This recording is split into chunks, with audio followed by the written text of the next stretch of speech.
Welcome to our YouTube channel. आज हम पढ़ेंगे ट्रायंगल। क्लास 10 के ट्रायंगल चैप्टर पढ़ने से पहले ट्रायंगल के बेसिक के बारे में जानकारी बहुत ज़रूरी है। तो ट्रायंगल की बेसिक की जानकारी आज हम पढ़ेंगे। ट्रायंगल के बारे में आज ट्रायंगल के पार्ट पढ़ेंगे। ट्रायंगल में कौन कौन से पार्ट होते हैं, तो शुरू करते हैं। तो ट्रायंगल का डेफिनेशन है कि तीन भुजाओं से घिरे हुए क्षेत्र को ट्रायंगल कहते हैं, राइट। या हम कह सकते हैं तीन साइड से जो इनक्लोज्ड है उसको ट्रायंगल कहते हैं। जैसे मान लिया एक ट्रायंगल है,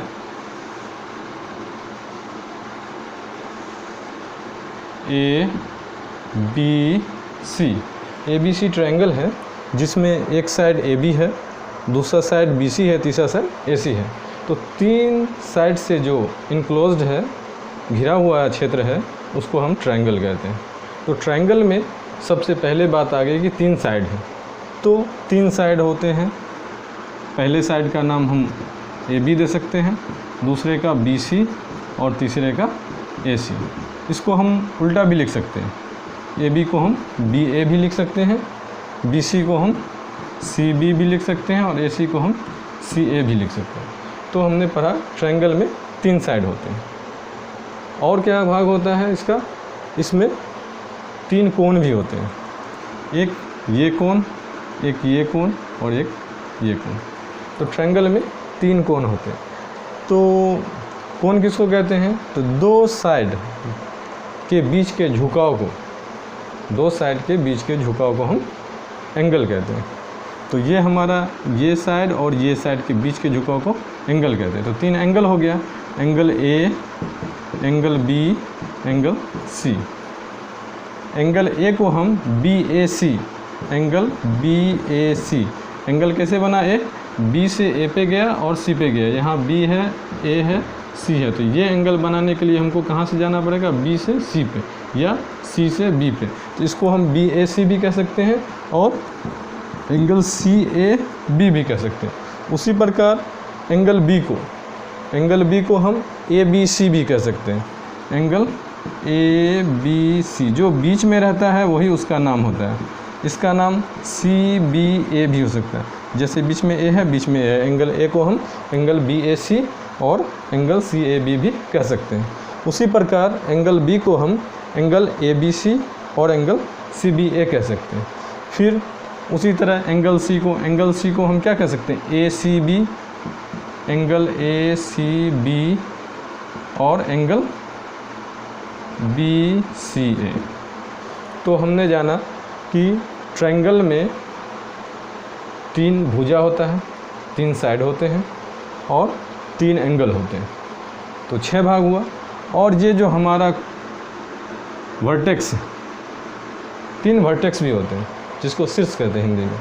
तो तीन वर्टेक्स होते हैं, vertex A, vertex B, vertex C, या शीर्ष ए, शीर्ष बी, शीर्ष सी। तो हमने पढ़ा तीन भुजा होते हैं, तीन कोण होते हैं और तीन शीर्ष होते हैं। और ट्रायंगल में क्या होता है? हम जब त्रिभुज का क्षेत्रफल निकालते हैं तो लिखते हैं 1/2 इंटू आधार into height, 1/2 into base into height, या 1/2 इंटू आधार इंटू शीर्षलंब। तो शीर्षलंब भी तो होते हैं। तो एक ट्रायंगल में तीन शीर्षलंब भी होते हैं। तो जैसे अगर हम आधार ये लेते हैं तो इस आधार पर उसके सम्मुख शीर्ष से डाला गया लंब जो 90 डिग्री पे बनेगा यहाँ पे, तो ये हमारा होता है शीर्षलंब। उसी तरह अगर हम आधार ये लेते हैं तो हमारा शीर्षलंब इधर हो जाएगा, ये होगा शीर्षलंब।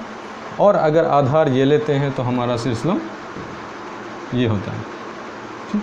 अगर हम इसको ए बी सी है, डी ई एफ लिखते हैं तो हमारा शीर्षलंब क्या हो जाएगा?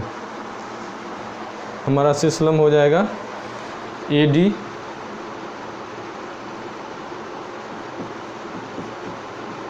शीर्षलंब, जिसको हम ट्रायंगल का हाइट भी बोलते हैं। ठीक है, एक हो गया AD, दूसरा हो गया BE और तीसरा हो गया CF। तो ये ट्रायंगल के 3 हाइट होते हैं, मतलब ट्रायंगल में 3 हाइट भी होते हैं, 3 शीर्षलंब होते हैं। 3 भुजा है, उसके सम्मुख सिर से लंब डालेंगे तो शीर्षलंब कहलाएगा। तो 3 शीर्षलंब होगा, और तीनों शीर्षलंब जिस बिंदु पर काटता है, तीनों शीर्षलंब जिस बिंदु पर काटता है, जैसे इसको हम मान लेते हैं O, उसको लंब केंद्र कहते हैं। क्या कहते हैं? लंब केंद्र कहते हैं। ठीक है, और क्या भाग होता है ट्रायंगल में? एक ट्रायंगल में मीडियन भी होता है, माध्यिका होती है। ठीक है, तो ट्रायंगल में माध्यिका किसको कहते हैं? तो सम्मुख शीर्ष से, किसी शीर्ष से, किसी वर्टेक्स से उसके सामने वाली भुजा जो होता है, अपोजिट साइड जो होता है, सम्मुख भुजा जो होता है, उसके मध्य बिंदु को मिलाने वाला रेखाखंड उसका माध्यिका कहलाता है। शीर्षलंब किसको होता है? जो उसके आधार पे 90 डिग्री बने। अगर हमारा ट्रायंगल कुछ इस तरह है तो हमारा ये शीर्षलंब कहाँ पे आएगा? यहाँ पे 90 बनेगा। लेकिन माध्यिका कहाँ पे बनेगा? इस भुजा के मध्य में, इस भुजा के मिड पॉइंट को उसके अपोजिट शीर्ष से, अपोजिट वर्टेक्स से जो मिलाएंगे, ये इसकी क्या कहलाएगी? माध्यिका कहलाएगी। ये तो शीर्षलंब था। माध्यिका किसको बोलते हैं? जो उसके मध्य को मिलाए, जो इस भुजा के या सम्मुख भुजा के मध्य को मिलाए। किसी भी शीर्ष से उसके सम्मुख भुजा के मध्य को मिलाने वाली रेखाखंड जो है उसकी माध्यिका कहलाती है। तो ये माध्यिका हुआ। अगर हमारा PQR ट्रायंगल है तो PM माध्यिका होता है। उसी तरह इसके मध्य को यहाँ से मिलाएंगे तो ये भी माध्यिका होता है, MN मान लेते हैं। इसके मध्य को यहाँ से मिलाएंगे तो ये हमारा O हो गया। तो एक ट्रायंगल में कितने माध्यिका हो गए? 3 माध्यिका हो गए। तो एक ट्रायंगल में 3 माध्यिका हो गए। माध्यिका कौन सा हो गया? माध्यिका हो गया PM, माध्यिका हो गया QN, माध्यिका हो गया OR। ये 3 माध्यिका हो, और तीनों माध्यिका जिस बिंदु पर काटता है उसको बोलते हैं, उस ट्रायंगल का केंद्रक बोलते हैं। ट्रायंगल का केंद्रक बोलते हैं। केंद्रक हम यहाँ पे P मान लेते हैं, P तो ये है, यहाँ पे A मान लेते हैं, तो केंद्रक हो जाएगा हमारा A। यहाँ पे लंब केंद्र माने थे O को।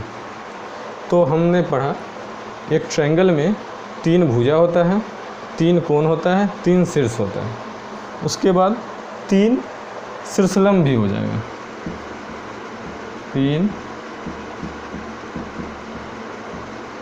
शीर्षलंब होते हैं।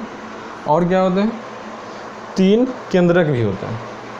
सॉरी 3 शीर्षलंब होता है, 3 माध्यिका होता है।